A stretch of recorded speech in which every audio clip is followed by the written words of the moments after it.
to us. For example, pictures, traffic signals, ambulance routers. So the minute you hear ambulance routers, what will happen? You try to move your bike or car or your vehicle. You will try to move that and give space to the ambulance immediately. So these are sign language. Nobody told you that it is an ambulance, but we have got used to that sign long back. And also traffic signal. If it is a red, we need to stop. If it is a green, we can move. So signs like this, and also some sign boards, all these things. The minute you look at that, you know, you understand what the picture or what the sign or what the symbol is trying to communicate to us, and we work accordingly. And now next one is para language. It refers to the wide range of vocal characteristics like your tone, your pitch, the pace, the way you're speaking. When, like for example, when you're not interested to speak to a person, what will happen? You don't speak much, or you don't give importance to them, you don't look into their eyes, you give irrelevant answers, or you don't give one proper sentence also, like you keep pausing in between when you talk.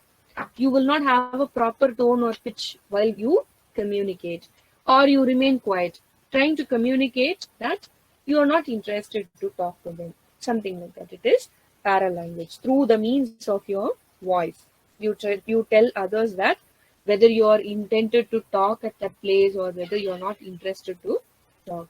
So the way you're talking, like when you are happy, your tone will be different. You will be very happy. You will be talking to everybody whom you see. But on the other hand, when you're not happy to talk to a particular person, your entire tone will be different.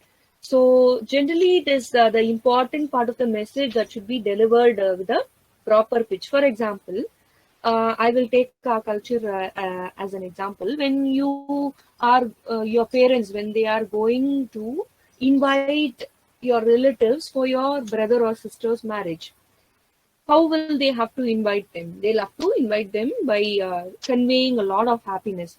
But on the other hand, if they are not conveying any happiness in their tone, if they are calling them just for name's sake, what will happen? They will not. They will feel like, why are they speaking like this? What is wrong with them? Are they not happy with the marriage?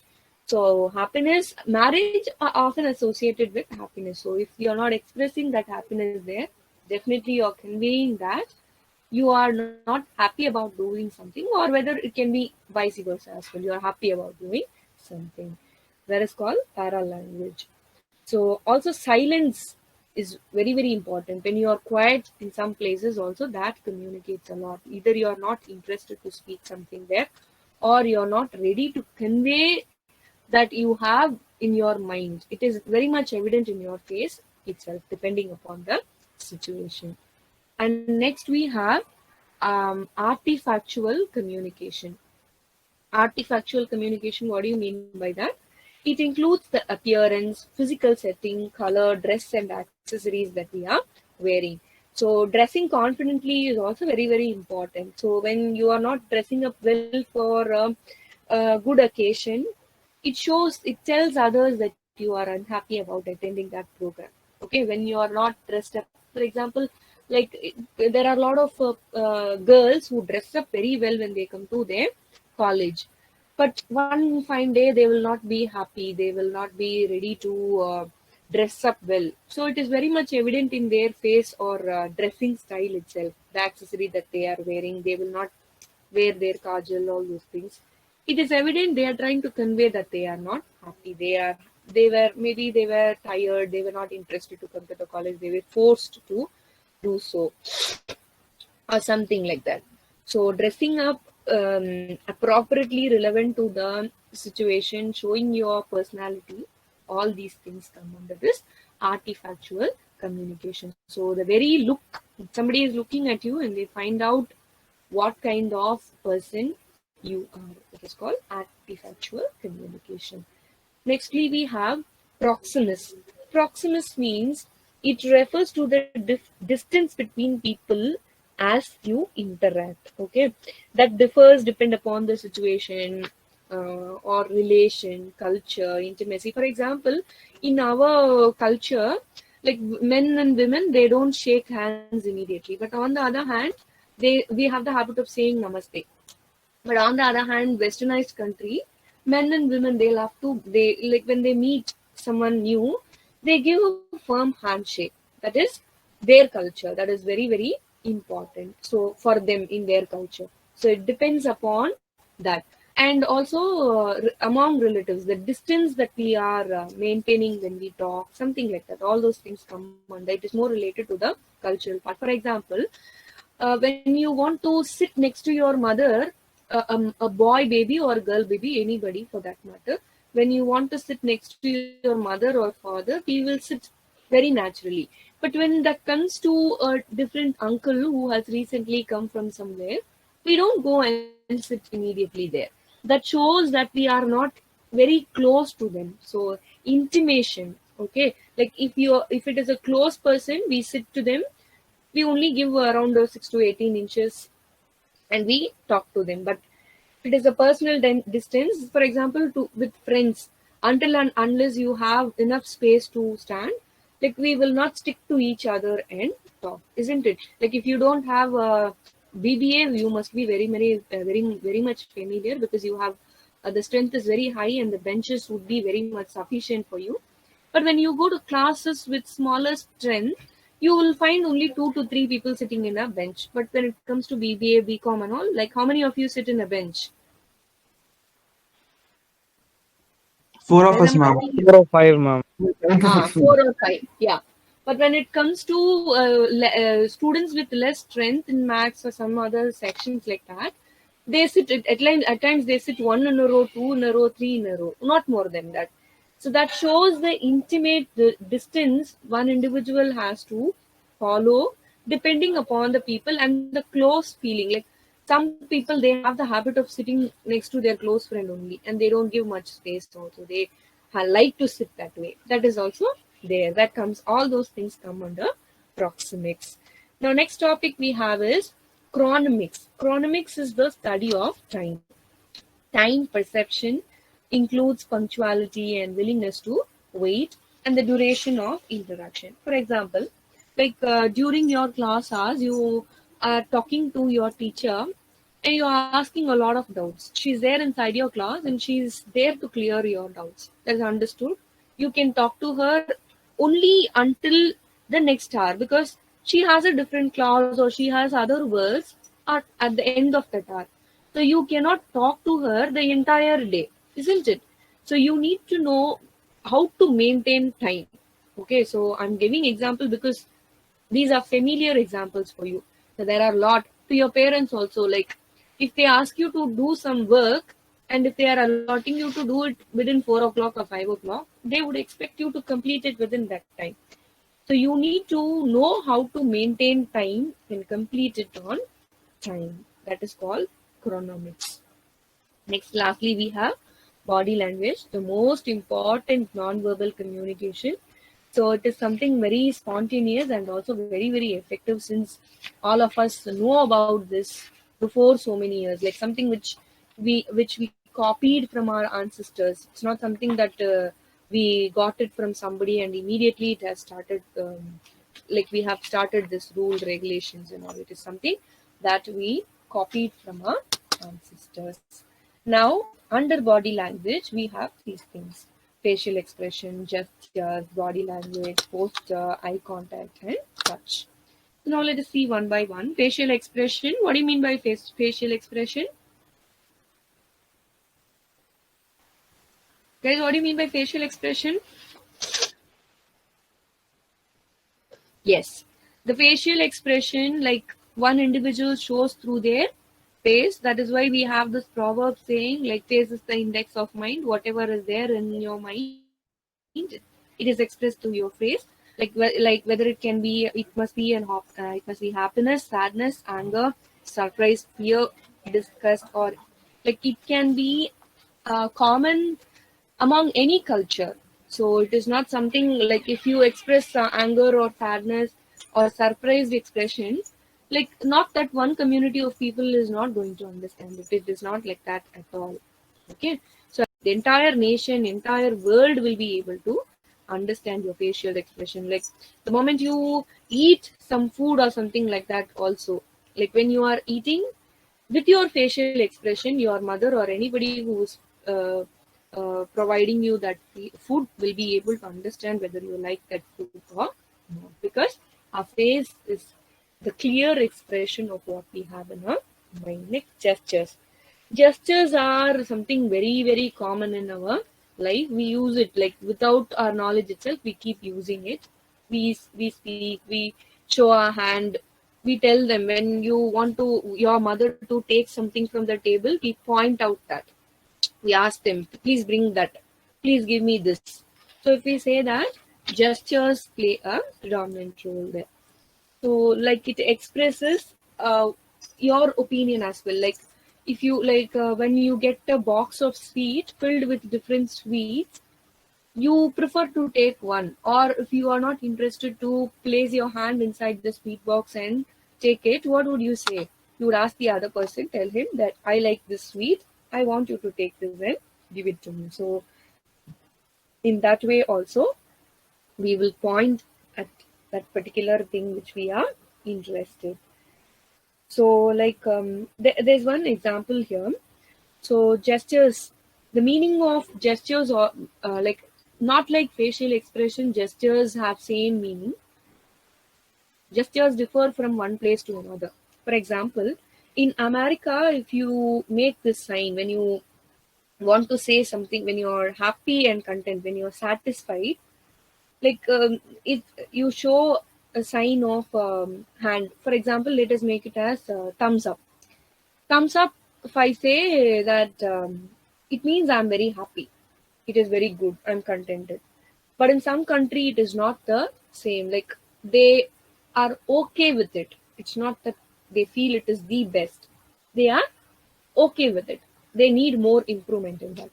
So gestures differ from one nation to another. And then body movements, it refers to the position or movement of our body, what we are trying to communicate, our interpersonal communication, the way we carry ourselves to convey information to the people.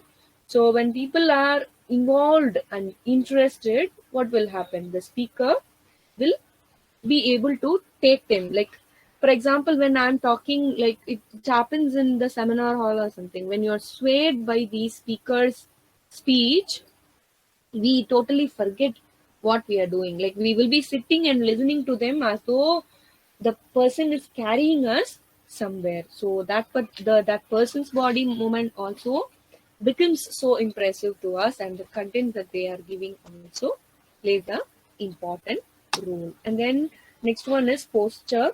It is the way you sit, the way you hold your hand, or the way you feel relaxed, tensed.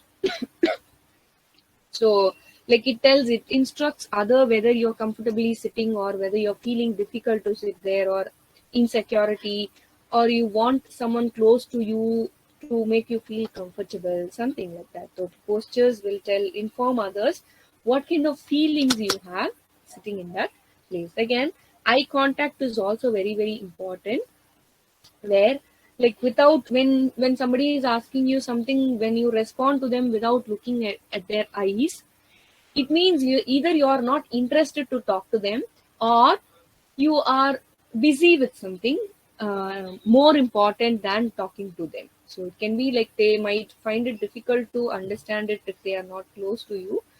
Because most of the time when your parents also at home, when they ask you something, if you don't look at them, if you keep looking at the mobile phone and if you respond, what will they say? They will immediately say, why don't you take a look at me and talk? I'm talking to you. Will you turn around and see? So like looking at other person's eyes when we talk is very, very important. So as a speaker also, one individual has to convey that they will have to take a look at the eyes of the audience, because looking at the audience eyes is very, very important. Only then he will be able to have a control on his audience. If he's not looking at the audience, if he's staring at the chair and talking, what will happen? The audience will be busy with their own work. They will not at all consider him talking or doing anything great.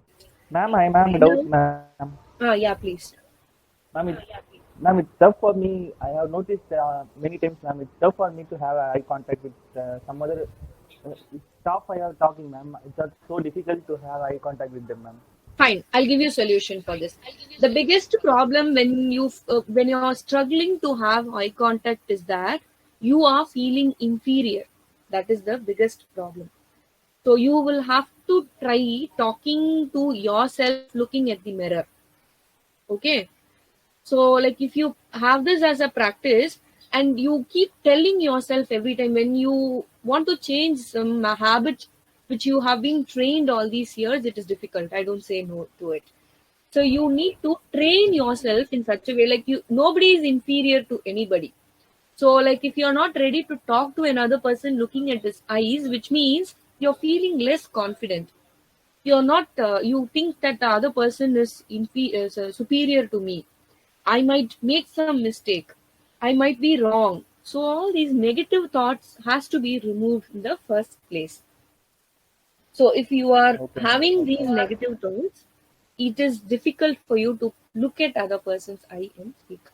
So looking at other person's eye and speaking shows your confidence. So you definitely need to work on it and start looking at the other person's eye and speaking. Sasi, is that clear? I Yes, want you ma'am. Okay, to ma'am. Sure, practice ma'am. for that. Sure, ma'am. Okay, fine. Thank you, ma'am. So next one we have touch. Touch is like you need to know who to touch, when to touch, where to touch. This is very very important because when you're talking to your friend, when you're touching them and telling them when you want to convey or emphasize on some point, it means it's okay. But when it comes to official meet or something whom you have never met, you shouldn't have the same practice. Like that, I have seen a lot of people having this practice. When you sit next to them, like if we are close, that's okay. But when it is an official meet, they have this habit of shaking their hand and talking, like in between when they want us to look at them, when they want us to pay much attention towards us. What will they do? They will touch us, they will tap us to make sure that we are looking at them. So in that case, we need to know whom to touch, whom not, and when to touch. That same relation, for that matter, like where they are, whether it is inside your house or when in a public place, you need to know how to hold hands, how to touch, where to touch. So touching is a kind of friendliness that you are expressing, but where you are touching is important. Okay, like it is a public place or a private place, who you are touching is also very very important. So that also is a communication. And also like this different touch is there, like when you find 10 of them sitting and talking in a crowded place and you want to emphasize on a particular point when one person is talking to your friend. So what will you do? You will tap your friend, you will touch your friend to tell them, to communicate something to them. Either it is like don't believe what he is saying, that one, or like please remember this point, something like that, isn't it? Yes or no, guys? Don't we do this?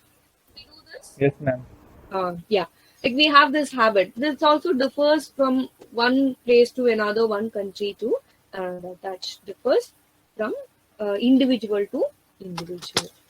Now, classification of kindnesses, like based on the definition or segregation made by Paul Ekman and Francis. I will post the name. Remember this name.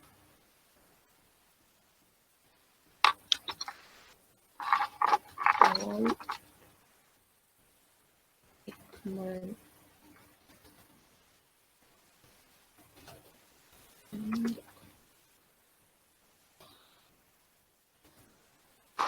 Definition, that is segregation, classification under kindnesses. Okay, so what are they? What do you mean by kindnesses?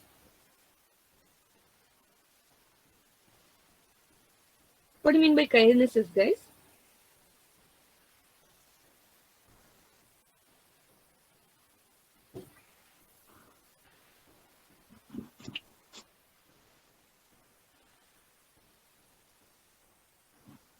What do you mean by that, guys? Ma'am, kinetics, I'm not sure, but I think it's a study of some body language or something of that kind, ma'am. I Not think it's study, the but way. it is related to the behavior. Okay, Yes, ma'am. parts of our body, the way we move, the way we express. Okay, that is called kinesics. Yes, ma'am. I've Okay, heard of fine. it somewhere, but I wasn't sure, ma'am. Yeah, good, fine. All right. So under this classification, first one is emblems. Emblems represent ideas or icons through visual images. So emblems often carry cultural orientation. For example, like placing a finger on your lips is a sign. What is a sign? If I ask you to place finger on your lips, what does that mean?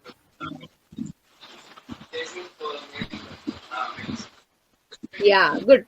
So emblems are those things which represent certain idea or certain icon. When I want to communicate something to you, I will not directly inform you, but through some emblems I would communicate. Now, illustrators, the movement of hands and arms to suggest the shape and size of something. For example, when I want to, this is something very common among the kids. When you ask a kid how much you like your mother, what will the kid say? What and how will the kid say?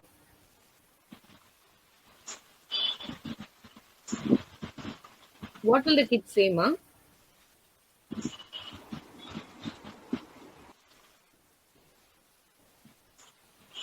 Are you not exposed to any kids, man? What will the So kid the say? ants, ma'am. Sorry? If you ask a kid how much you like your parents, it would say, I like them very much. If you ask them how much, how will that say?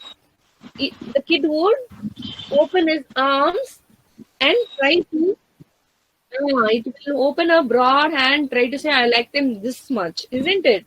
Can you imagine what I'm trying to say? Yeah, it will have a stretched arm to convey the size. It is very, very big or something like that. When I want to tell you how much big the parcel is, I can show it through my hands. This much it is. Only this much small, something like that. So that is called illustrator. That's something that we do with our hands. Okay, to try to inform others the shape and size of a product. When I want to tell you about ball, how will I keep my hand? In such a way that I hold my ball. I cannot keep it open. If I keep my hand open, I cannot hold the ball. Something like that. Affect displays. These are indicators of inner emotion. Okay, so like affect displays are something that is happening within us. Example, like hands resting on palms may suggest thoughtfulness or something depression. So if you're keeping your hands in your palms, if you're keeping your head balanced with your palm, like which means like most of our parents would say you're not supposed to sit like that.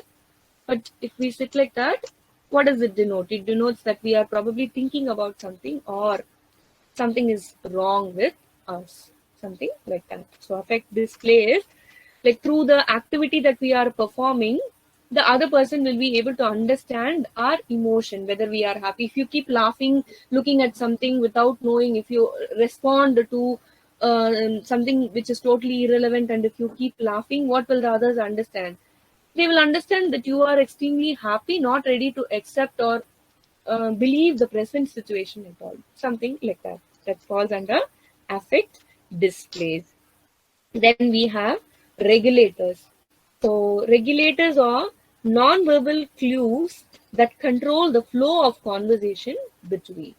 For example, when I'm talking, like the same example that I gave in a class, when suddenly a latecomer is coming inside the class, if I show him his hand, if I wave my hand, informing him that he can walk inside the class, without getting affected, without me stopping my class, I might carry on with my works, just like that. But it is not possible here. So same way, like when you say good morning in between one individual, that one individual who's coming in late, if he's wishing me good morning ma'am, if I keep responding good morning, it will again stop my flow. So what will I do? I will simply nod my head and I will still carry on with my work, isn't it? So then, because I don't want my flow to be stopped, because I have prepared that I want to complete this particular thing on this day. So it is very important for me to follow certain restrictions. Okay, so regulators are those which will not let the flow go. Adapters and manipulators. Adapters are like some members of a, like the audience, they might not enjoy the performance. In that case, like we can probably do some different activity that we were doing. So for example, actually they wouldn't have liked to leave the place or go away, but the situation does not permit them. For example, like whether you like my class or not, you'll have to stay inside my class. You have got no other go. You need to stay inside the class, something like this, for which I can do something which will make you feel comfortable sitting inside the class. So all those things come under adapters and manipulators. That's why I play videos in between, because I know it is difficult for you to listen to a lecture. It is not story like what we do in our English classes. That's for, yeah, I forgot to tell you something. Let me say it in between. So my name is Abhinaya from the Department of English. Okay, you might have known, but then I should have paid attention to keep our audience in the place. Adapters or manipulators are used. So these are the classifications of kinesis. Now, role of body language. So role of body language, how is that playing an important role? For under this also we have certain segregation. They are repetition. It repeats and often strengthens the verbal message. For example, you might have seen certain kid on the road when their parents take them to shop or so. When they want to buy something, it can be a chocolate or toy or something like that. What will they do? The parents will say, no, no, I will not buy that for you. But the kids want it badly. So what will they do? They will try to show their resistance. They will stay there in that place. They will not let their parents move away from them. They will keep repeating the same action again and again to emphasize that they want that. So when you repeatedly doing something, we are trying to make that message very strong. Okay, that is why we repeat in any body language. Contradiction. So it can contradict the verbal message, thus indicating the listener that the sender may not be telling the truth. So if you are not expressing a appropriate body language about what you are talking, for example, like there are some speaker who speak very confidently, but their body language will not support them. Their body language will tell this audience that he's so scared or she's so scared. So what will the audience feel? The audience also will not feel comfortable looking at them. So it shouldn't contradict that way. Okay, so like if you are confident using your words, your body language also should be the same. It also needs to express confidence. Then substitution. So it can substitute for a verbal message. Facial expression often convey a far more vivid message than words can ever. For example, crying. So, like body language can substitute certain feelings. Like when you want to express or say that you are unhappy about something, like what will you do? You cry and tell them that you are not interested without speaking anything. If you start crying, they will understand that you are unhappy about that situation. And then next one is complementing. So it may add or do complement verbal message. For example, if it can be any teacher-student relationship or a boss-worker, that is boss-employee relationship, where when I want to appreciate you, I either make everybody clap hands for you, or what do? I pat at the back to tell you you're very good. Keep it up, something like that. So, like without using these words, keep it up, very good. If I pat at your back, it means I'm trying to express my appreciation or I'm trying to praise you without speaking a word. And then assenting. It may assent or underline a verbal message. Okay, like pondering the table. For example, you can underline the importance of your message. Like you try to show something like which one do you like? If somebody is asking you something by showing 2 to 3 dresses or so, what will you say? If you point at one dress, which means you like this dress. It is like without speaking, you're trying to tell them that you like this dress and you would like to take that particular dress. Next one, ways to project positive or effective body language. So, like these positive body language can be added to our strength, to the message that we are conveying. So, anybody who is trying to portray things in a positive way, that becomes or it's done in an effective way as well. When you are trying to be positive, you become an effective human being as well. So under this section, we have certain expressions, okay, the ways to project your positive body language. So be aware. Be aware of what exactly is happening around you so that you react accordingly. So when everybody is happy around you, if you go and sit in a corner and if you don't talk anything to them, which means you are conveying them that you are not happy. So be aware when everybody is happy, try to express your happiness to them. And then study others. Observe other person sitting next to you. So if they are in need of your help, try to do something, whatever is possible from your side.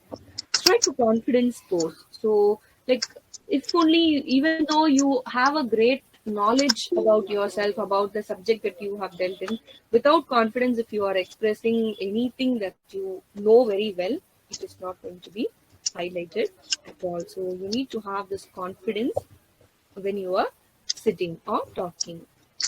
Have an open posture. Open posture means like you need to sit in a comfortable way rather than like slouching or standing in one corner or sitting upright, trying to show that you are being very strict or something like that. Then placing your hands by your side or something like that. Try to sit in a proper way so that the other person understands that you are comfortably sitting. And then have a keep your head up. So like instead of putting your head down, you need to keep your head up and tell everyone that you are ready to listen to what the other person is saying. You are a person involved in that place. Use a firm handshake. Okay, so when somebody new is coming inside the place or somebody you know had come to that place or somebody is introducing to someone, what you'll have to do, you have to give a firm handshake to them. And then maintain good eye contact. So you need to maintain good eye contact without Sai Kumar, take this point. So without maintaining good eye contact, you are only trying to tell them, the speaker that to whom you are talking, Yes, ma'am. that you are not happy about talking to them, or you're not confident about talking to them, or you're trying to prove that they are strangers to you. They are not a good friend of you, or you're not ready to maintain a good relationship with you. So maintaining good eye contact is also very, very important. Okay, ma'am. And then smile. So like smiling in the irrelevant situation, please avoid all that. No, we are not talking about that. Have a gentle smile. Smile only when it is necessary. Genuine smile has to be carried. So that I've seen some people who smile in the irrelevant situation just to make sure that the other person understands that they are happy. It's not like that. So if you want to tell them that you are happy, you need to have a smiling face. Then try a stepple. Try a stepple means like this signal that you do in your hand. Okay, where the tip of your finger touches the palm and are separated, like something like trying to fidget with your hand, trying to do something with your hand or leg, something like that.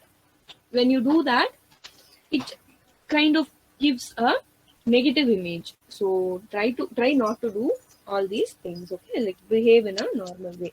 So when you see lectures, politicians, and anybody who's talking like that, hand gestures would be very, very important. So instead of trying to pick your nail or trying to cut your hair learning, instead of doing all these things, use hand gestures when you're talking that is irrelevant to the situation, something which is needed at that place. Like immediately when somebody is asking you something, you shake your hand and you start talking irrelevant stories. That is not going to be appreciable at all.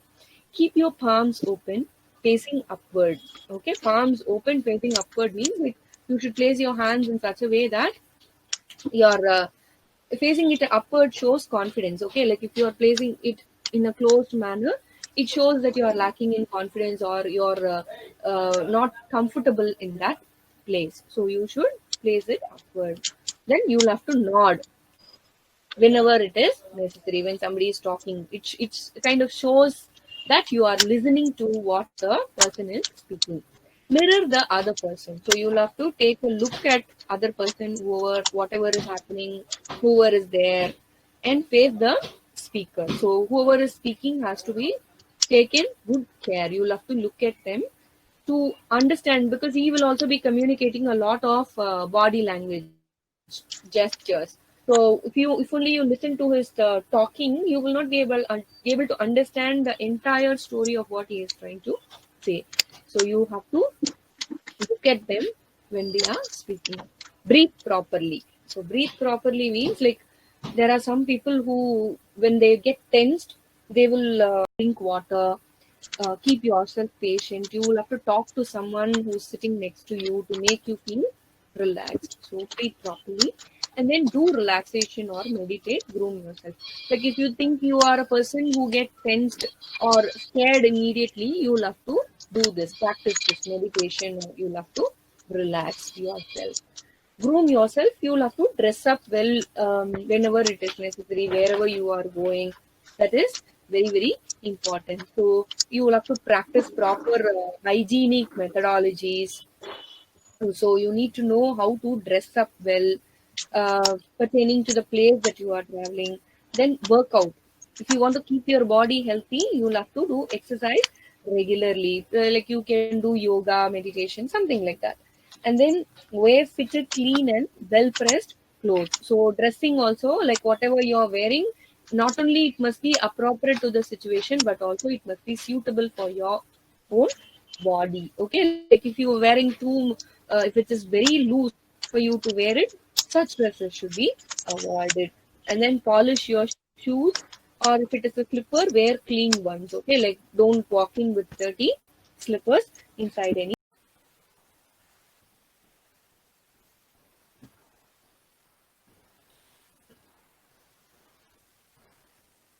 Come on, guys, I'm asking you something.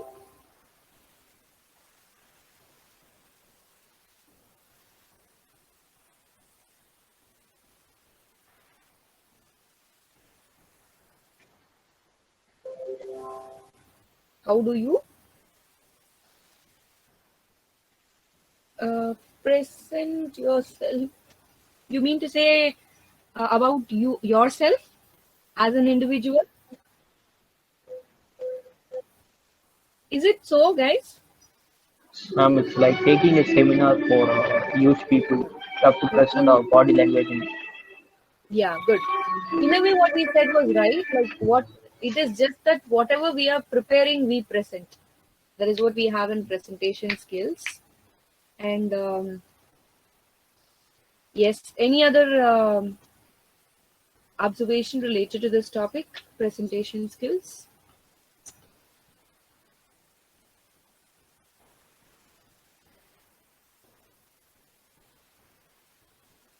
Yes, so what else do you know about presentation skills? Any positives, negatives, anything like that?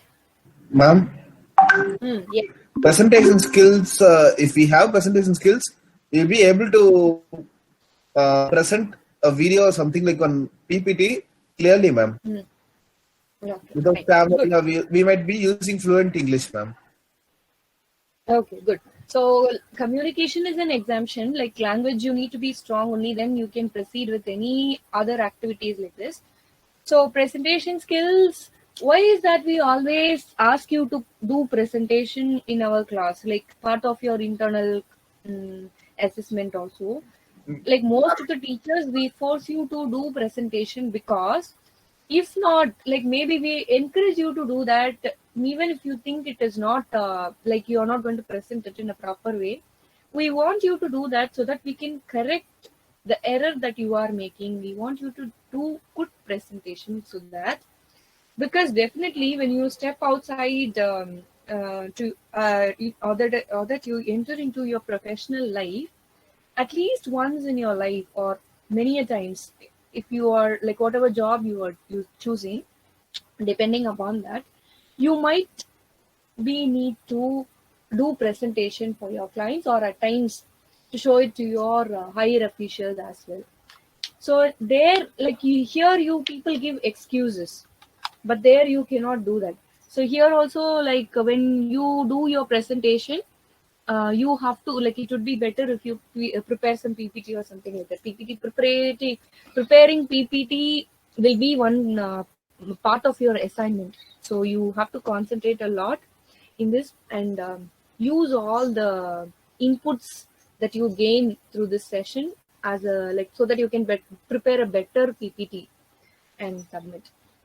So in that case, presentation plays an important role, like where your communication should be good, because only through the words that you are putting in the slide, that is not going to speak, but you will have to give more inputs, and anybody who's listening to you will have to realize or understand that you are speaking something which you know, rather than looking into the slide and simply reading it. So your knowledge, your potent, everything will be out only.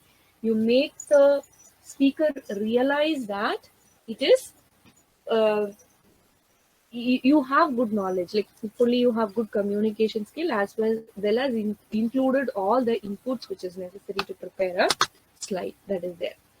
So now definition, that is the explanation of presentation is given here. Merriam-Webster's dictionary defines it as an activity in which someone shows or describes or explains something to a group of people. So according, as per the dictionary, Merriam-Webster's dictionary, you might have come across a standard dictionary. So it mentions that presentation is an activity when you want to convey something to a group of people, you present. OED defines it as open education resource. Okay, so that actually defines it as a speech or talk in which a new product, idea, or piece of work is shown and explained to an audience. So they have defined it as, like as per their definition, they have mentioned it as that way. 1 second.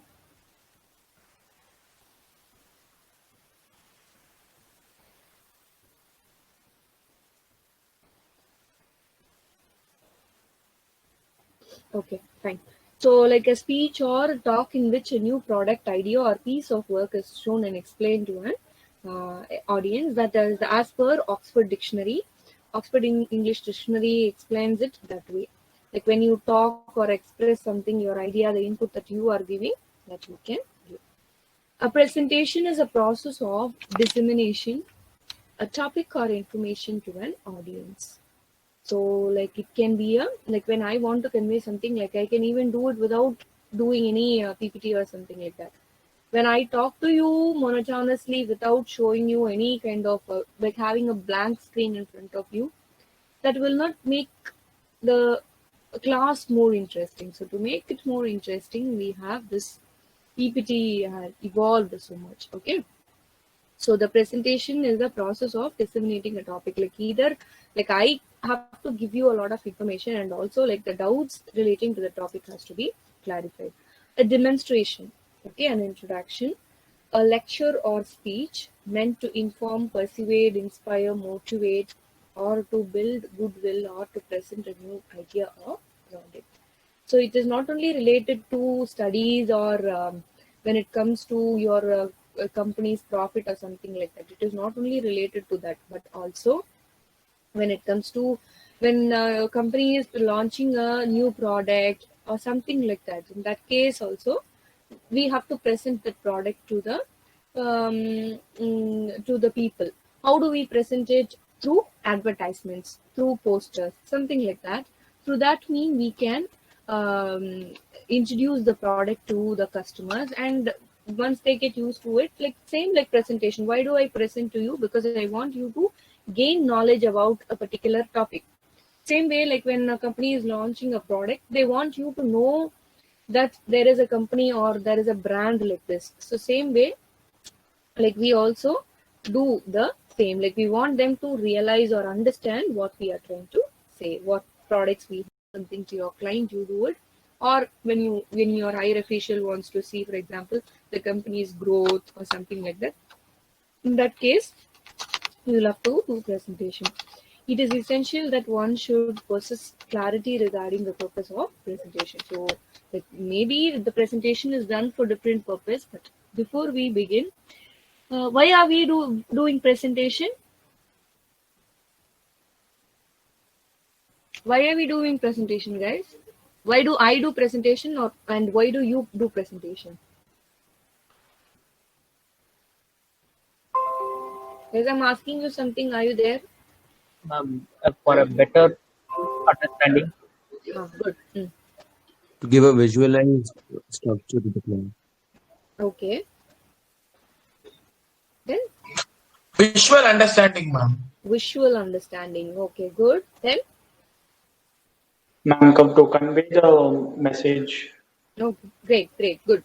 So in the beginning itself, now I'm happy because the purpose of my presentation, okay, to create interest in the topic. Good.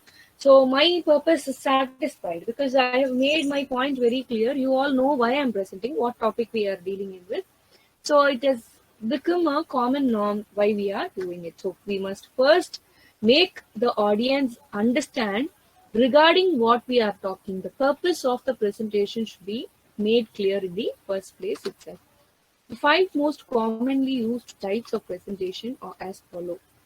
What are they? They are informative. Under this section, to explain important details based on facts, avoiding too many complex details and assumptions. So this is more related to us, where I share a lot of information, avoiding all the unnecessary details. Example, class lectures, exactly what we are doing now. Research findings result from experiment. So research finding, like why do they have like when a researcher, why do they conduct viva vocal for them? Because after finishing their research, they will have to finalize or conclude whatever points that they have learned to a set of people, present it in front of them so that the other person listening will also understand. Like instead of explaining it whole lot, their like it can be PhD or any research for that matter. They have spent 5 years or 6 years with to do that research. So like they cannot be conveying all the 5 to 6 years record, but whatever is necessary, whatever is essential, they will be sharing in their presentation. And then secondly, it is persuasive. Persuasive means conveying the audience to believe convincing the audience to believe a specific point of view which calls for an action. So product demos, presentation on social issues, debates, etc.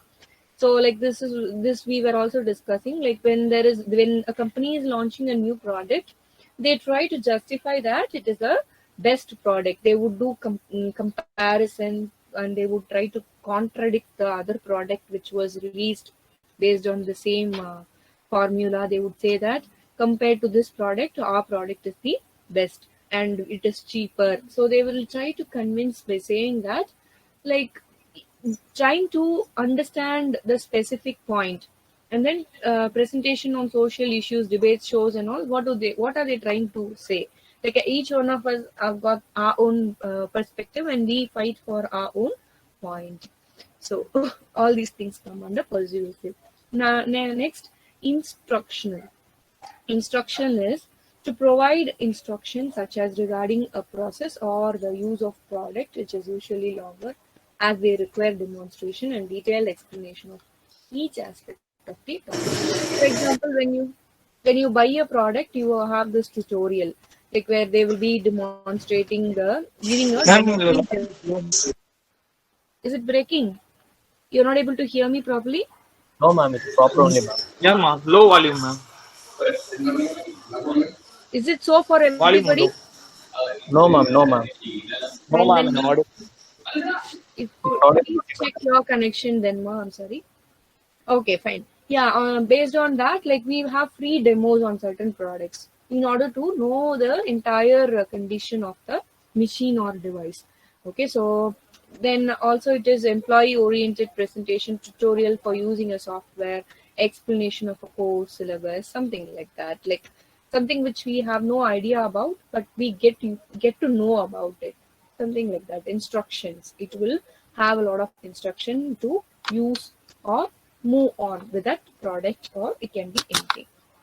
Then arousing, to make the audience to think about a certain point which can appeal to the intellect and emotion of the audience and to point them towards a certain point of view. So trying to kindle the important perspective of their own, like this is very common when it comes to religious speech and all. Like when who goes to temple, who goes to religious places? Only those who have strong belief. So if you go and talk to them related to the religious things, obviously they will enjoy. They will get swayed by the speech that the other person is giving. So they try to find our nerves. They try to get what we actually want, and they speak only that. Okay, through that means they would arouse our emotion. They will try to kindle that, and they make it happen for them. Presentation about a taboo, motivational presentation. So like these are certain things which is like anybody who is in most need of it, they will search for such a people and they would do it for them. And then decision making. These are conducted with the sole aim of providing facts and figures to help the audience reach a decision. So these are conducted to provide certain facts, okay, and to make other people like it is not the company alone who does it, but they make others do it for them. They come to a conclusion by having a proper discussion with a lot of people. So this happens in business meeting, presentation about legislation and laws. Law cannot be passed immediately, right?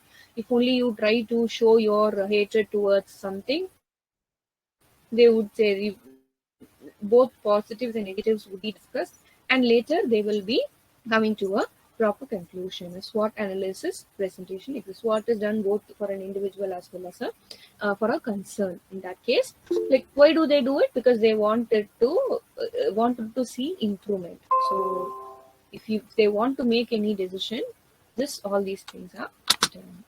Now, the key elements of presentation. So, some of the important points that has to be kept in mind while we do a presentation.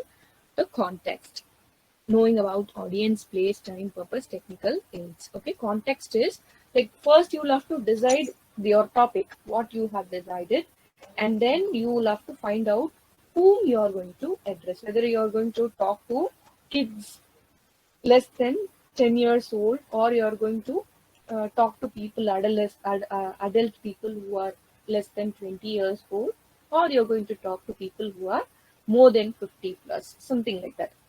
You'll have to know your audience, whether they are educated or they are normal people, are they employee, or are they the ones who sit at home simply. You need to know whom you are going to address to, and which place, what is the time, and the purpose also should be analyzed very clearly. So without having a proper purpose, if you simply go and talk related to the topic given, it is of no use. Technical aids, now we all know to handle laptops, mobile phones, everything we know, but anything related to that presentation also has to be given more importance apart from this as well. Then presenter is the one who is preparing for presentation, that is you or me. And then audience, message, response. So audience, presenter, without this presentation cannot happen. Message, that is the content, whatever we are conveying, it has to reach them. And then response, so whatever that we have prepared or done, like if only you have got a proper response from your audience, then you can believe that your presentation is a successful one. If they have taken it in the right point, like what you wanted to they have understood it through that perspective, then definitely the response will be good. So, which decides the effectiveness and success of the presentation means you can very easily make your presentation an effective and successful one. Now, presentation skills are the skills an individual required to deliver effective and engaging presentation before a variety of audience. Okay, this is also important. Like as I said, like we need to know whether our audience fall under one particular group or variety of audience. Like sometimes we will have to address a huge crowd where you will have different discipline people. Like 10 years old kid also will be there, 20 years, 50 years. Everybody will be there from different discipline, different work community, different educational background. In that case, also we need to have a proper structure to address our audience. So before doing all these things, it is very important for us to analyze all these things and then perform. Then structure of presentation. So firstly, before beginning your these skills incorporate different areas such as, so to make your presentation if an effective one, what you are supposed to do is that you'll have to follow certain ideas. What are they? It is structure of presentation. So before preparing your presentation, you need to have a proper structure of presentation. So frame a outline for that, a proper outline, how you are going to present, how you are going to begin, how you are going to take your audience, what kind of question you are going to ask them. Will the question, if they if they answer, what should you respond? If they don't answer, how you must make them answer? If they don't know that, what you will have to teach them? So all these things has to be taken care. So in the first place itself, if you have a proper outline of what your till the conclusion part, if you are able to include it as points, like make it as an outline, in that case, it is very nice for you to do the presentation. And then design of slides. Okay, what kind of background you are going to use, what kind of theme that you are going to use, whether you are going to use dark words to represent, or you're going to use light background, or whatever color that you are going to use. Design your slides. Tone of voice. When you are presenting also, your tone of voice should be taken care, which should be analyzed before presenting itself, where you will have to increase your pitch and where to reduce it, where to maintain silence, where to talk, where not to talk. Everything has to be noted. Everything if only you prepare it in the first place, you can very easily do it while you are presenting. And then body language. Body language also, like we saw in the previous session, it plays an important role. Like just when you have good slides to show to your audience, if you don't carry positive effective body language, if that is not there, definitely you cannot do a proper presentation. Effective presentation skills and communication skills go hand in hand. So if a presentation has to become an effective one, obviously without communication skills, you cannot do it. It is not possible for you to do at all. Your language must be good. We are not asking you to use high level languages, but at least you need to know to manage with the minimal vocabs that are used in our day-to-day life. If not, it is not the wrong time to choose. It's the right time to decide and start learning it from day one, so that you can get improved yourself without waiting for other person to be behind you, to inform you, to instruct you. To be efficient in communication, a person needs presentation skills, and presentation skills in turn helps one to communicate effectively with others. So good presenters is equal to good presentator. So if you get a name as a good presenter, obviously your communication is also good. So you can be called as an effective presenter if only your language is good. So obviously a person with good language will definitely be able to do presentation very well. Now, importance of presentation skills. What are they?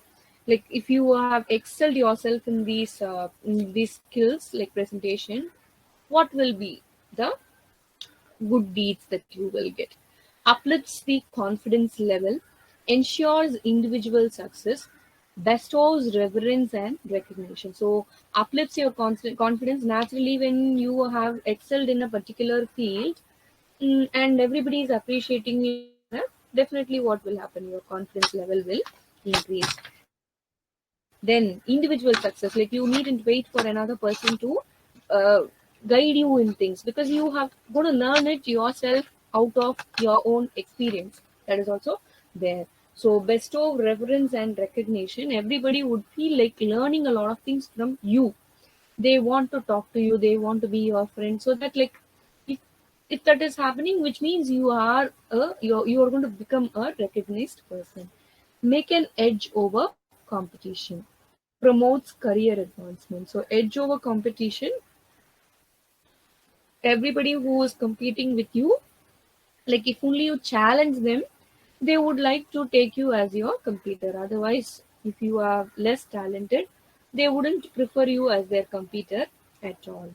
Same way, like promotes career advancement, like anybody, any higher official, if you possess qualities like this, they will try to make you see in a they would want to see you in a in a better place. They want you to grow up well. So definitely your career also will grow. Better interpersonal skills, so like you will know how to talk to other individual, like where to talk, where not to talk, what to talk, all these things you will know. Identify the leadership skills, so you will have to find out the leadership skills that you are having within yourself. So find, you can easily find that out. Like if you start if you start presenting it in a good manner, you will start realizing what are your positives by nature. Stress reduction, time management. So when you start doing that every time, what will happen? Your stress will be reduced, and like you will get used to it. So any minute when somebody is asking you to do presentation, you will immediately do it without having any kind of stress, because you have got used to it now. Time management, again, yeah, like time management is very very important. So beginning it on time and completing it on time, which most of us fail, where we keep dragging the topic for a longer period, that should be kept short. And then this 4 P's of an effective presentation, you need to keep this in mind to make an effective presentation. What are they? Plan, prepare, practice, and present. So these are the 4 P's. So you'll have to plan, that is the structure has to be prepared in the first place, and then as per the structure, the presentation has to be prepared, and then you will have to practice it again and again. Because like if you are at the beginning stage, you might make mistakes in between. So what you'll have to do is you'll have to keep practicing it again and again, at least for few times. Like later when you have got used to it, you needn't prepare, or you needn't practice like that. You just need to prepare based on the topic given, and then finally you can present with the topic. So you can meet your audience, talk to them, convey your ideas, everything can be done. And then tips for an effective presentation. So now uh, they have also given you some tips through which you can improve your presentation. What are they? First thing is tell a story. Story, not necessary that it should be the story that we read as a normal story. It can be a story related to our presentation. Like it, sometimes maybe like they might even talk something which is unrelated, but then we need to know how to have connection between the story that we are beginning and completing it with the touch of the presentation topic that we have been given. Through stories we can attract the audience very easily. So we can use that as a tool to convey whatever ideas, thoughts, or facts that we have known that is happening around us, or at times any world information details, something like that we can give them. And they will be very much interested to listen, because like before coming to the class itself, like immediately when I'm starting the class, before starting the class, if I'm giving you some ice breaking session, like you can do like any activities, things unrelated to our textbook, if I'm doing that, every one of you will enjoy. Same way when it comes to presentation, if it is something like this. So storytelling attracts most of them. Like we are waiting to listen to stories. It can be any story. So it helps the audience to understand and remember what was said. So once you attract your audience through the story that you are telling, after that, whatever you are about to communicate, they will be ready to open their ears and listen to what you are saying. That is there. Instead of presenting your work solely as a series of facts, organize your facts into an interesting story. So even if it is very, very crucial thing that's supposed to be discussed, you can make it as a story, and if you have the talent to do that, you can find your audience will definitely enjoy it. And second thing is, ask questions at crucial moment in between.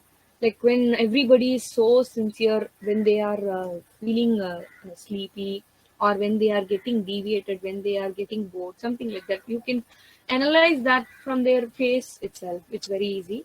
So in that case, what you have to do is you can ask a question to them. Presentation is nothing but a series of statements struck together. Therefore, the chance of holding the attention of the listeners are slim. So, like listening to a lecture for a longer period is definitely difficult. I don't say no. So, like to keep your attendance online, like to listen to what you are speaking, you need to perform all these activities. The question break up the regular presentation rhyme and helps one to emphasize the fact that the topic for discussion is significant. So you will have to break up the regular presentation rhyme, like following the old traditional grammar method, all these things. Instead of following the same method, if you are pulling in some other new technologies or something like that, your people will definitely enjoy. More than that, the question turns the presentation from a passive story into an active quest that the audience can explore on their own through their answers. So, like if you ask them a question related to the story, also maybe if they are not interested in the presentation, if you think they are not able to answer questions related to your presentation, don't make them feel low, and you also don't feel low. What you do is you ask them a question related to the story which you started initially. So in that way, like again, you can retain their attention. They will get back to you as a good audience. Answering a question, even if only in their heads, makes the audience feel involved in the presentation and keep their interest glued to the word or the speaker. Even if the responders, that is the audience, if they are not responding to you directly, they might even utter it within themselves. They can speak within themselves. At least through that mean, they are connected to your speech. They are connected to your presentation. At least you're trying to make them feel involved in your presentation. So that also is a step. Next one is organize your presentation into 3 clear points. If you are making more than 3 points, which you likely will be, you can find ways to organize all your points in 3 main categories.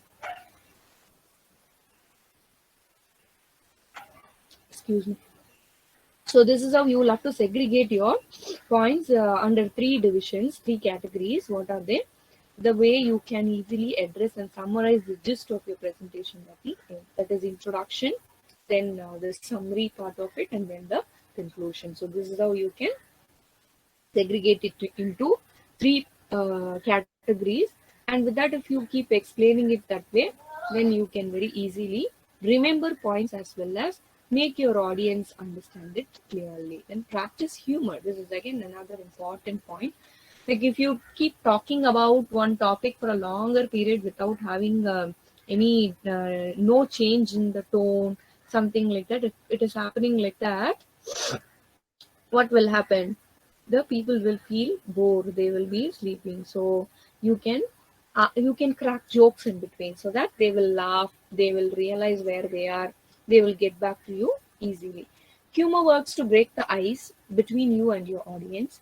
Being humorous simply means being cheerful, lighthearted, and personable. So, like anybody who is talking in a witty manner, none of us would say that he is not a good speaker. So we are used to humorous people, so we talk to them very happily, and we feel that he is none other than someone from us, something like that we would feel.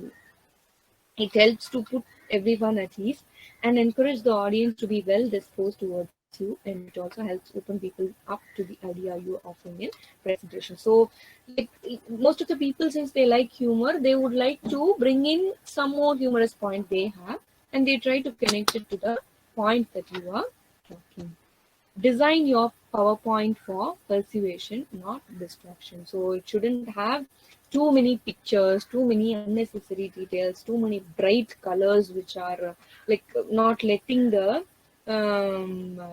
person study what is there on the screen. All these things should be about too many points in one slide. So some of them are there. The entire passage will be there in the PPT. They will be reading it just like that without giving any explanation why it is there, why they have included it, then nothing will be there. All those things should be avoided.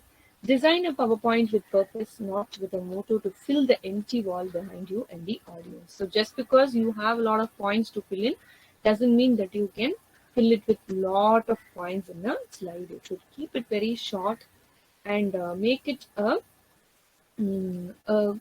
content filled, something like that. Select slides that best fits your narrative structure. Good presentation ideas are easily lost in a mediocre design. So you'll have to find out a proper background and proper slide decoration, so that if the slide decoration is not good also, our preparation would go in, it doesn't look appeal to the audience. You need presentation slides that highlight your innovative ideas using quotes, key phrase, image, and other visual elements that support and enhance, not overview your presentation's persuasive point. So you can use whatever points that you are saying, to justify that you can use different quotations, keywords taken from dictionaries or taken from famous people's autobiography, something like that, to justify the point related to a presentation. And use visuals to ground abstract ideas. Make your presentation an exciting one by using graphics and visuals to captivate your audience, like graphs, charts, and pie charts that illustrate your point and help emphasize it. So you can use, if you are talking, if you are presenting in front of your organization about your growth that had happened in recent 5 year or 10 year. In that case, you can use all these graphs, charts, pies, all these things you can use to show the difference of growth that had happened all these years. So you can make it all, it can look colorful, so that they will know what exactly the differentiation is.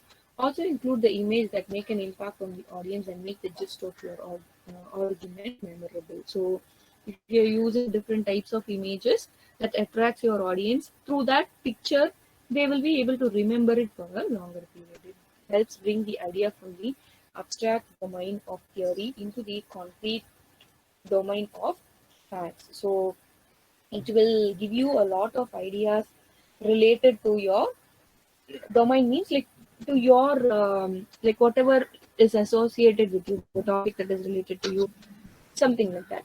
However, visuals should not be used graciously. Instead, everything you put into your slideshow should have a specific. So just because you have a lot of pictures, lot of resemblance or association with your ideas, doesn't mean that you should fill in with a lot of pictures in slides. Okay, 2 to 3 slides, if you have it that way, definitely it is not going to work out at all. Whatever is necessary to be included has to be included. Tailor your examples according to your audience. So you'll have to have your audience in your mind.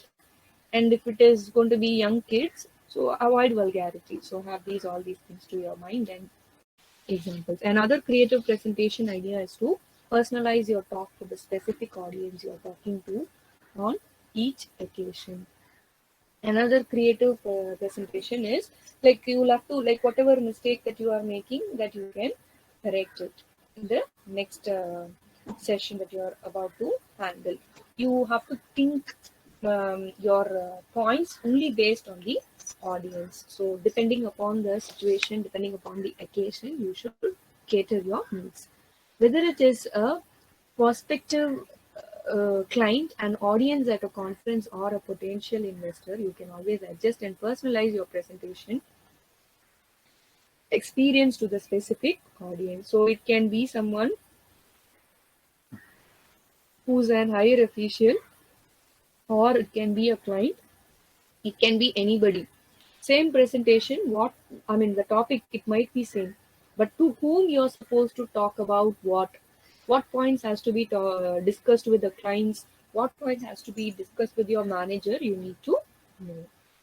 Give example in your presentation that involves the audience and show how your solution will benefit them. So you should make your points very clear. Tell them the reason why you have included it there, so that they will understand the reason for having done that at that particular time. So most of the time they will not know why they have included this point, or why they have included what is the need to talk about this particular topic when the main topic is something totally different. So we need to tell them what kind of benefit they are going to gain if we talk to them these topics. Share the glory. Do not steal all the glory of yourself. Share the stage with the other presenter or the audience member to help you narrate the story and make the whole presentation more interactive. So share the glory means, like, you shouldn't tell them that. You should thank them for giving that opportunity, as well as you should tell them the reason for you have done this presentation in a better manner. Okay, like you should thank who helped you in doing the presentation, who gave you that opportunity, or you'll have to thank the audience for being polite and listening to all these things.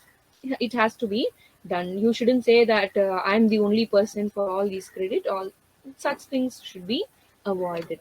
Bring someone from the audience on stage and get them to do something relevant and fun. This technique should also be arranged with a volunteer in advance. So, like, you can even bring someone who's sitting among the crowd, ask them to do some performance. Maybe they might ask you certain questions related to the topic that you were dealing in, or if you want to carry it in a humorous way, you can ask them to talk something irrelevant but humorous element, with humorous element relating to the society, current trending topics. They can talk. We can have a small discussion like that before completing our presentation, so that in the beginning we begin it by attracting the audience, and at the end also we are trying to conclude by saying that he or we are none other than but one among them. So if we do this, definitely our presentation will be an effective. So these are some of the points related to presentation skills. Now 10 to 20 10 20 30 rule of PowerPoint presentation. What is it? In 2005, Guy Kawasaki, a venture capitalist in Silicon Valley, wrote on his blog about the rule of thumb to make great presentation. Focus on conciseness and visibility. He came up with the 10-20-30 rule. So what is 10-20-30 rule? 10 slides for a presentation, a minimum presentation for about 1 hour or so. Minimum of 10 slides, not more than that, should be used. Because if you have hundreds of slides for 1 hour presentation, you will not have time to complete it, and also, like, you will have too many details to be discussed, all those things to be catered. 10 important slides with good points, valid points. 20 minutes of time. If it is a restricted, like if you are permitted to talk for, if the topic is very huge, you're going to talk about something very vast one, then the timing may be different. If it is a 20 minutes topic, only these are the rules. Okay, 20 minutes. By restricting yourself to a time limit, you will leave out unnecessary details. Like if you talk for more than that time for a topic which is very small to be discussed, you will be talking all the unnecessary details which is not at all needed to be discussed at all. 30 size font to make the points in the slide more visible to the audience in the room, especially for those in the back. You can make it as 30. Okay, like 30 means like it differs from one style to another. But he, according to him, Gay Kawasaki, he says that everybody, like not only the people sitting in the front has to know what is happening, but also everybody, the people sitting at the back also will have to inside the presentation. So he has introduced this. Now, commonly used presentation software platforms and method. Why is that this given to you? Because you will be preparing a presentation shortly. Either a topic will be given, or maybe it might even be a open topic also. So presentation you have to do. So with these, with the help of these things, you can do slide decks, PowerPoint, Google Slide, etc. Okay. Video presentation, interactive presentation, like polls, quizzes, etc. through Google Forms or through Mentimeter or Quizzo, something like that. What is it? I don't forget. I don't remember the name. Kahoot, yeah, something like that. A webinar and online presentation like what we are having it now. We are having classes through these means. Hangouts, whiteboards, live demonstration, yes, promotion events of a product. So through these means we can very easily use. These are some of the softwares to make our presentation more lively as well as do it in a better way and effective way. So that is all for presentation topic. So 1 second. Remembering things. This is something very, very common. We keep remembering, we keep forgetting a lot of things. This act of memorizing things, having having a reminder of everything is something very, very great. It is soft skills teaches you certain techniques related to memory skills. Like it will teach you how one can memorize certain things, what are the steps or some other ideas through which you can remember certain things, something like that. Some techniques is being discussed here. Okay, yes. Now, what is memory? Memory refers to the various processes utilized to acquire, store, retain, and later retrieve information. So, memory is nothing but like something that we store inside our brain and recollect it whenever it is necessary. So, that is where we have it. There are three major processes involved in the memory. What are they? Encoding, storage, retrieval. Encoding is storing the message. Like when I convey something to you, not necessary that you use the same words which I am using to memorize that, but you prepare that and you keep it inside your mind and you store it, and then revive it when it is necessary. When somebody is asking you what was taught in the morning session, you try to recollect that session and you try to give answer. That is called retrieval. You try to retrieve the fact which is already there in your mind, recollect it, bring it, and express that as an answer. It is the ability to preserve and recover information. Yes, to store your message that has happened in the recent days or before so many years, something that you store and you express that. From an individual's learning and experience, sometimes we forget or misremember things due to improper encoding. Sometimes the message that I conveyed, you did not listen properly due to some environmental hindrance, physical or mental. Like maybe you're mentally disturbed at the particular day, you are hurt due to certain reason, or as I'm talking, somebody is shouting from behind, you're not able to hear me properly. In that case, it is not possible for you to gain the information properly from. So the encoding itself fails there. Then memory issues ranges from minor to major, like from forgetting one's keys of Alzheimer's disease, which can affect the quality of life and the capacity to perform well. So Alzheimer's disease is the like somebody being very, very forgetful. Okay, so like if you forget small things, minor things, that is acceptable. But then if you are a person who doesn't care about that at all, then it is going to be a big disease. Like if you're not at all remembering even the minute thing to major issues, if you're not remembering, then it is seriously an issue. So now some of the types of memory is being discussed here. Several cognitive psychologists and experts have proposed different modes of memory, but the widely used model to explain the types of memory was proposed by Richard Atkinson and Richard Schifrin in 1968. What is it?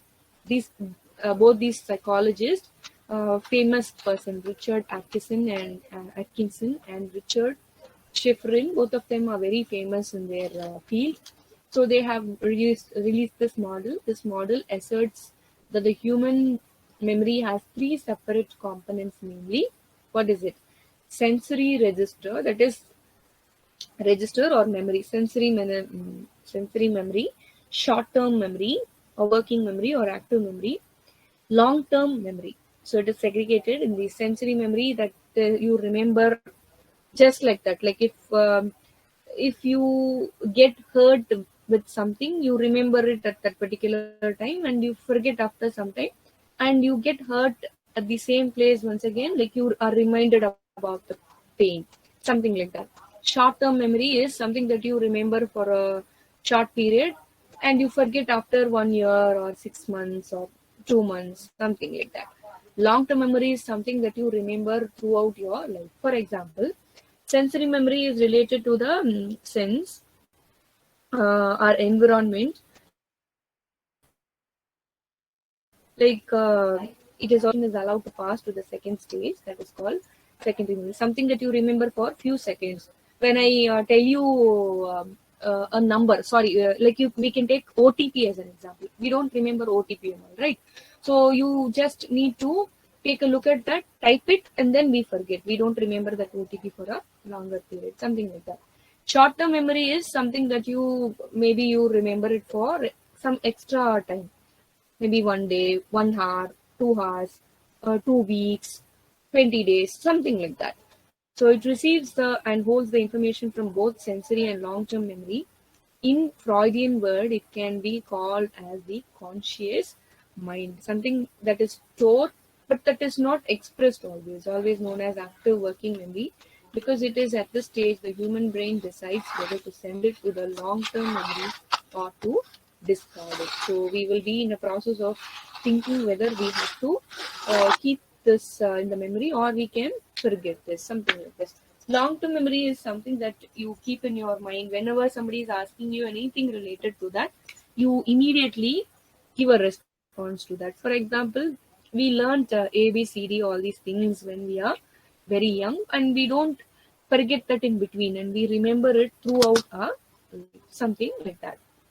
The multi-store model of memory purpose by Atkinson and Schifrin. Okay, so sensory memory, this is how they have designed it, the psychologist. Short-term memory, rehearsal. Sensory memory, when it is given proper attention, that becomes short-term memory. And then short-term memory that transfers, revival, it keeps, like if you repeatedly talk about that particular thing again and again, that stays as a long-term memory. So why do we forget? Why do we forget, guys?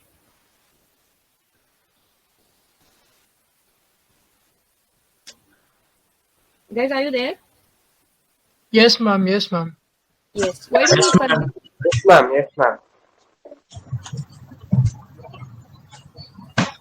Maybe sometimes because it is not that important to us. Yeah, wonderful. This is what I was also expecting. So sometimes we are not paying proper attention towards that because we think it is not very much important for us. So that is why we forget. And sometimes we forget, we say that we forgot because we take that as an excuse. We are not ready Ma'am? to put them. Yes. You're not able to hear me? No, no, ma'am. Even we can say it as it's a human tendency to forget, no, ma'am. Yes, that is there. That is very obvious. I'm asking you the reason. Human tendency is there. But if there is a specific reason for that, most of the time when, like if you think it is really very important, for example, maybe you might forget CIA dates, CIA test, but you will not forget your semester exam, isn't it? Something like that. Semester is very, very important because that is reflected in your degree, that is mark sheet. So like whatever is important, we try to remember that, we try to have that in our mind. Okay. Yes, forgetting is surprisingly mundane event which happens with almost everyone.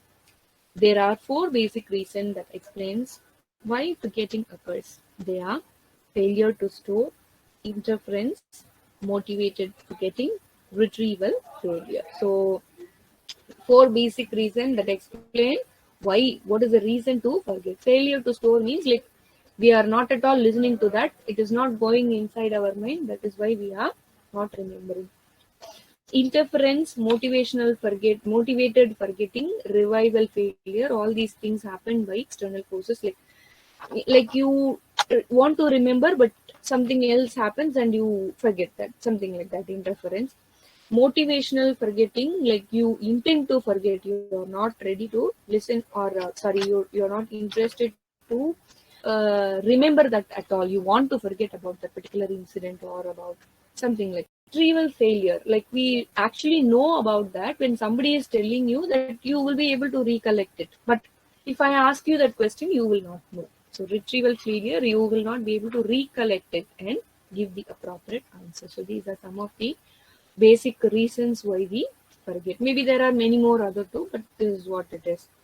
Research has shown that people face memory failure due to their idleness in reviewing and rehearsing the information, as well as the choosing the wrong path of storage among the three components. So researchers show that like we fail in memorizing things because we don't perform this rehearsing activity. Like if you want to remember something, you either need to write it somewhere, keep repeating that point again and again.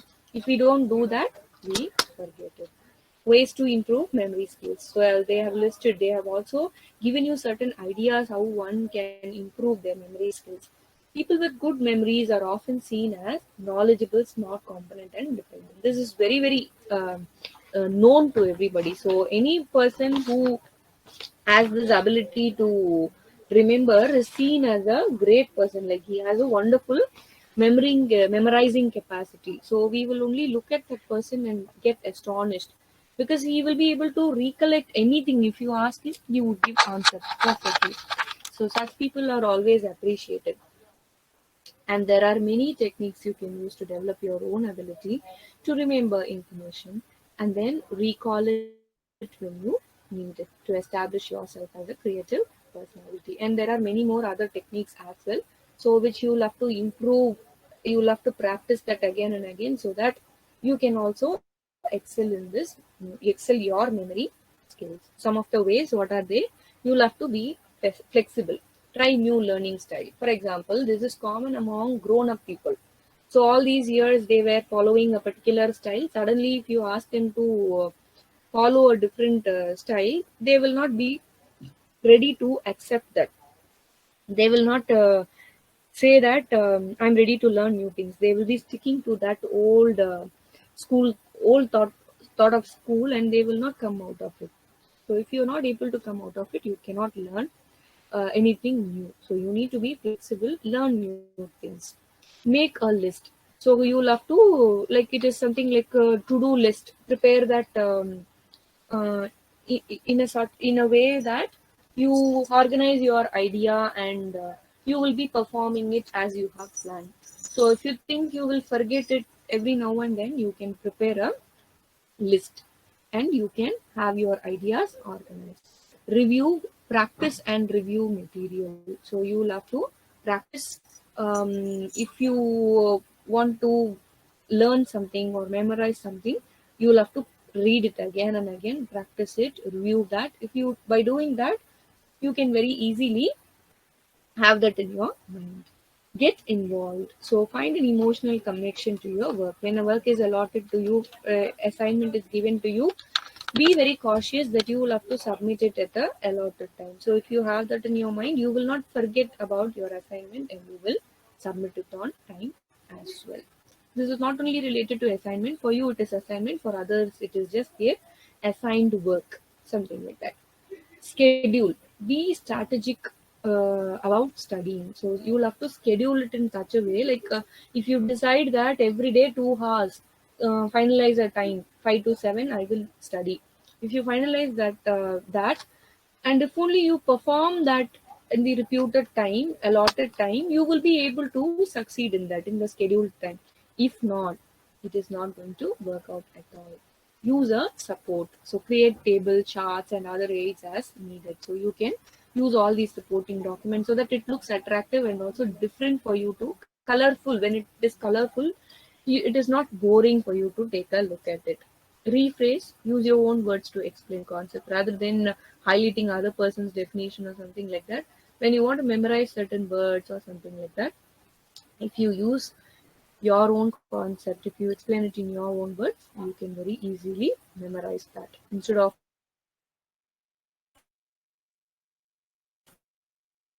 following that same word. What and TV, phone, and other gadgets off. So if you listen to someone who is talking to you very seriously and important topic is being discussed, you watch it with TV on. What will happen? You whatever has been discussed, you won't be able to remember. So memory techniques to improve memory skills. So they have even listed certain techniques which you can use to remember certain things. First thing under that is link method. So like you, if you are able to get things with certain items, for example, like I know a person who forgets name of individual. Like he knows a lot of people, and so immediately when you introduce them to one person, he will forget the name of that person. So in order not to forget their name, he follows a technique. So he would look at their appearance and make a name for them, give a name for them, something related to their appearance, so that the name of that particular person stays in his mind throughout. So immediately when he meets that particular person, he will be able to associate that particular thing, which will lead him to remember his name. So this link method is like linking a different thing which you know very well, and immediately if you look at the other thing that you forget, you will be able to associate it and recollect the right answer. So this method is making association between items in the list and placing an image with each connection to remember them. In other words, create a strong story by linking items in a list. The images and story associated with the list set the recall. So this probably like the example given here would work for kids. So when you want to remember, there are some kids who will not, who will find it difficult to learn too many words in that young age. For such kids, we can use this method like cat, food, honey, milk, apple. A cat watches a bee as it falls into the glass of water balanced on the giant apple. So if they are linking it and making it as a sentence, like probably they will be able to associate it, something like that. And then Loki method. Loki method is nothing but it is followed by the ancient Roman method, involves mentally associating item in a list with familiar location. So this is very common in anybody's house. We will know, like if I ask you to bring a paper and pen, every one of us will know where exactly paper and pen will be. If I ask your mother to bring some sugar, she will directly go into the kitchen and she will bring it immediately because she knows where exactly it is. So not to forget where exactly the things are, we'll have to place it in the right place. Okay, so instead of placing one time you take it, leave it, next time you leave it in a different place. If you do this, definitely it is not possible for you to remember it. So if you have the habit of taking and replacing it in the right place where it was already there, it is easy for you to remember that. For example, to remember a list, place the object in your dorm or apartment, or if you are homesick, your parents' place. Another form of the link method, creating a story. So, and creating a clear path and indirect. It is also like you can even follow this link method here. Use positive location and apply all these senses, adding color, smell, and texture to the location and image. So if you are not able to remember it, like if I want to suddenly say turmeric, and the word turmeric is not coming to me, what will I say? that yellow color. If I say it that way, like the other person will be able to guess what all is there in yellow color. So through that you can get it. But being through other thing to find out like how we move to the location valorizing or by its characteristic feature, something like that. Image name technique. What is it? To remember name of specific individual, focus on physical aspect of that person. Yeah, this is what I was saying. Like if you think you will forget his name, so probably you can remember if he is too thin, and you can associate that his name with that thin appearance. It will be in your mind forever. This works well for history or literature courses, for example. Think of listing the President of India or pairing a person with a specific event or piece of work. So, like when you want to memorize certain king's name and all, this technique can be used. So, you can, like if it is Akbar, you will have to remember Akbar, something like that. Look up a picture of the person in question. Focus on a particular aspect of that person's appearance. So, if you are learning his appearance in detail, obviously, you will be able to remember many details related to that name. So, Dr. John Terry of Willamette University advises that writing out everything that its memorization in pencil, uncommitted concentrate to memory, erase that information from the list.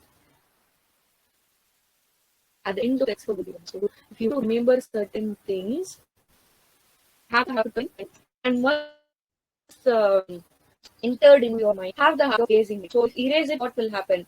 You will be able to see that record that you have written once again. So since you not see it once again, what happens? This is also like mentioning on doing it in a subconscious way. Then it enters into our mind because our mind very well knows that this couldn't be seen after this. If we erase it, we won't be able to see it. So naturally, it will be entered into our mind. So that also will work out. So at the end of the day, what will happen? Like you will be able to remember everything after erasing it. Keywords. Choose a foreign word to memorize, then choose an English or other language word that sounds similar as your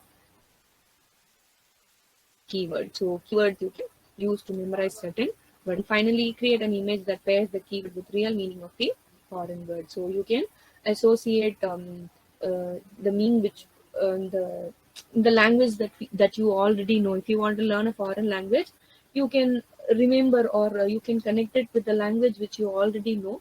Maybe the meaning might be different, so you can memorize your meaning after that. Like for example, a Spanish word casa, which means house, could be associated with case. So a picture, a case enclosing a house. So through this mean you can associate case. Casa, if you're not able to remember, you can associate it with the word case, which we have it in our house. So through that, you can very easily remember its meaning. Casa means house. Next technique is mind maps. Mind maps is easily and clearly organizes and condenses information. So through mind maps, you can very easily relate. Like for example, today I teach you a lesson, and I ask you to prepare a mind map tomorrow. You'll have to recollect everything that happened in the class and keeping the main theme in the center, and you will be able to associate a lot of information related to that, touching that. We will be writing so that before the day of exam also, if you look at the mind map, you will be able to recollect everything that happened in the class. It will look fresh for you, like how you recollect the day before your exam, and you will be able to write your exams in a proper way. Draw the main heading at the center and use the subheading as offshoots. Then important details shoot off from those, something like that, like subdivisions of subdivisions. You can keep making it to make an effective mind maps. Next, it is chunking. This technique involves breaking down or clustering information. Take a large piece of information and reduce into small categories. So when you want to memorize mobile phones, this you can use. So if you think you cannot remember 10 numbers in a shot, you can break it as 3331 or 55 or 2222, something like that. So if you break it into 2 or 3, you can remember it for a longer period. If you repeat that again and again, like if you intend to learn it, intend to memorize that, if you practice this, you can very easily make it up that way. And this is also possible when you want to learn paragraph, when you want to memorize paragraphs. If you find a detailed answer which is running up to 2 to 3 pages, if you chuck that into one paragraphs each, like converting it into 10 paragraphs, you can very easily memorize that. So that technique also we can use. Acronyms, one of the simplest way to remember process or parts of a larger picture is to use the first letter of each word to make one long acronym. So we have this Vidgeor in the rainbow, like we forget it immediately. If I ask you the colors, we will not be able to give all the colors in one shot. But then if I give you this Vidgeor term, we can elaborate it very easily. So something like this: Roy Gibby, sequence of hues making up a rainbow, red color, orange, red, something like that. So the initial of all the first word alone is being culled out, and that is kept as an acronym. So that this is like when you want to memorize the types of certain techniques, something like that, you can use all the first word of that. For example, like this itself, you can take as an example. This is what we are reading. So keywords, mind map, chucking acronym. So KMCA. If I remember this, I remember 4 techniques. What is K? Keywords. M, mind map. C, chucking. A, acronym. Something like this. If you remember it this way, you will be able to elaborate it after that. Then repeat. Ninth technique is repeating. If you want to memorize it, you will have to repeat the key point again and again. Like if you think you're forgetting it until the last time, when you are sure that you are not going to forget it at all, you will have to repeat that. At least you'll have to learn it once in a day so that it is there in your mind for a longer period. And then it is the 10th technique, write and rewrite. So like there are some people like if you read it for 10 times, also you might not, that your reading might not enter into your mind, but if you write it for 2 or 3 times, that enters, that is more effective. So don't think you can skip taking notes in the class or in meeting. So while we have class, if you have the habit of taking notes, it's not necessary that you need a separate notes from the teacher. You can very easily connect the points that was discussed in the class, and you will be able to write it easily. Keenly listen and take notes of the speaker's point. In addition, rewrite and type your notes. So if you keep writing it again and again, looking at that, after taking notes of that, if you repeatedly go through that, if you try to write your own summary, what will happen? That will be in your mind very fresh. You are not going to forget it, not only until the semester, but also till you complete your degree and also when you go out with your degree. In addition, rewrite or type process of reading and rewriting establishes the information for not only a fresh understanding, but a permanent effect. So it is not only for the present being, but also you can have it as a long-term reference. And also write notes in different areas, like not only concentrating, if it is BBA, it is not only should be associated with business, but also like if you are interested in arts, if you are good at creating memes, you can do it that way. Like whatever is taught, if you're trying to connect creative ideas through that, obviously you will be able to connect yourself with lot many other things. You will have a good memory. Morning memorization, this is another important point. Like most of the time, if you sit and read for a longer period in the evenings, if only you spend half an hour or 1 hour in the morning, we will be able to complete it in a faster way, because our mind is very, very fresh at that particular time. So we can very easily, like we are, like when you are about to sleep, we think about a lot of things. We are worried about a lot of things. We are thinking about those things which are not necessary. So our mind will not be fresh. But morning after waking up, our mind, if you don't think before the time you start thinking about your daily routine, if you start memorizing, it stays in your mind for a longer period. Dr. Jane Oakhill, a psychologist at the University of Sussex, has conducted a number of experiments to determine whether time of day affects our memory. So, like this particular psychologist, Dr. Jane, what has she experimented?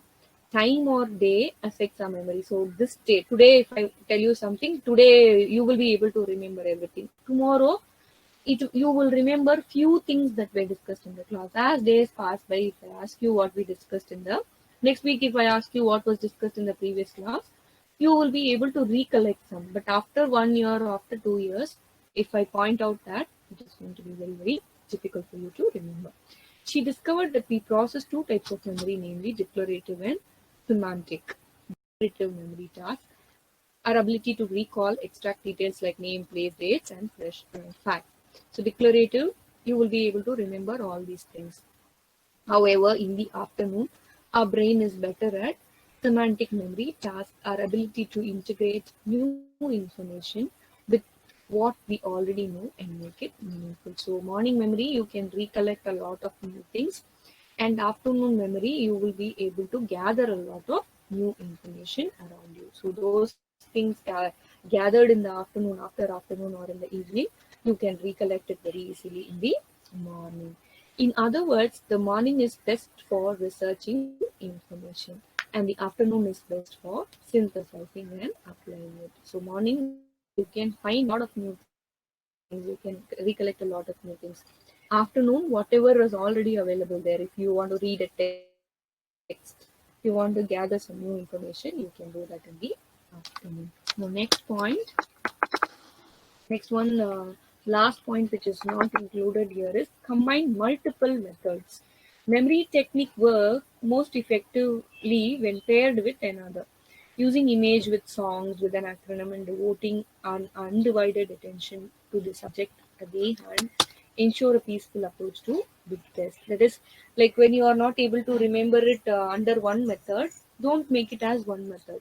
So you can use multiple methods. You can use like for example, when it comes to as a student, you can use a mind mapping method, chunking method, acronym method, repeat method, something like that. 2 to 3 methods together. If you mix up, combine that, and with that you can very easily be able to express what you have in your mind and recollect it, remember for a longer period.